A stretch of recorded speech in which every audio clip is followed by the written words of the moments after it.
এই পৃথিবীতে তিক্ত মনে হয়।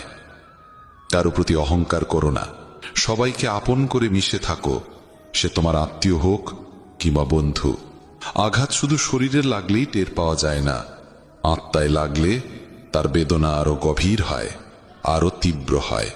যে দান কোনো শর্ত ছাড়া কর্তব্য হিসেবে নিঃস্বার্থভাবে কাউকে দেওয়া হয়, সেটাই প্রকৃত দান। নিন্দার ভয় পেয়ে কখনো তোমার লক্ষ্য থেকে মুখ ফিরিও না, কারণ লক্ষ্য পূরণ হলেই নিন্দুকদের মত পাল্টে যায়। যদি তুমি কাউকে একবার ক্ষমা করো তাহলে তুমি বুদ্ধিমান, যদি দ্বিতীয়বার ক্ষমা করো তাহলে তুমি হৃদয়বান, কিন্তু যদি তৃতীয়বারও তাকে ক্ষমা করো তাহলে তুমি এই দুনিয়ার সবচেয়ে বড় মূর্খ। জীবনের সবচেয়ে দামি জিনিস হলো তোমার বর্তমান। একবার সেটা চলে গেলে পৃথিবীর সমস্ত ধন সম্পদ দিয়েও আর তা কেনা সম্ভব নয়। শ্রীকৃষ্ণ বলেন, মানুষ চাইলে তার জীবন খুব সহজভাবে কাটাতে পারে, কিন্তু সে তা করতে পারে না। সে সারাক্ষণ দুশ্চিন্তায় ডুবে থাকে।